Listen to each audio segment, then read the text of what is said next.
സംസ്ഥാന വനം വകുപ്പിൽ ഓൺലൈൻ സ്ഥലം മാറ്റം അട്ടിമറിക്കപ്പെടുന്നു. ബീറ്റ് ഫോറസ്റ്റ് ഓഫീസർമാരുടെ കരട് സ്ഥലം മാറ്റ പട്ടികയിൽ അടിമുടി അപാകത.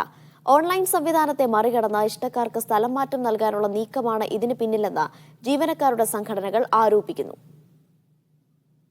കഴിഞ്ഞ വർഷമാണ് വനം വകുപ്പിൽ ആദ്യമായി ഓൺലൈൻ സ്ഥലംമാറ്റം നടപ്പിലാക്കിയത്. സ്ഥലംമാറ്റത്തിലെ അഴിമതിയും സ്വജനപക്ഷപാതവും തടയലായിരുന്നു ലക്ഷ്യം. എന്നാൽ സ്പാർക്ക് സോഫ്റ്റ്വെയർ മുഖേന പുറത്തിറക്കിയ സ്ഥലംമാറ്റ പട്ടികയിൽ വലിയ ക്രമക്കേടുണ്ടായി.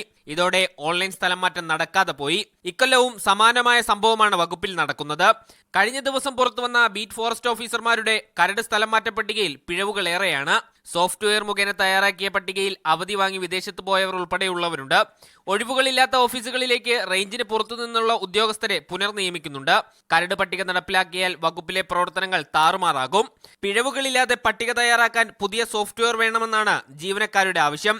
പിഴവുകളോടെ പട്ടിക പുറത്തിറക്കി ഓൺലൈൻ ട്രാൻസ്ഫർ അട്ടിമറിക്കപ്പെടുകയാണ് എന്നിവർ ആരോപിക്കുന്നു. കരട് പട്ടികയിൽ പിഴവുകൾ വന്നതോടെ മാനുവലായുള്ള സ്ഥലം മാറ്റത്തിനാണ് വകുപ്പിൽ വഴിയൊരുങ്ങുന്നത്. മീഡിയ 1 തിരുവനന്തപുരം.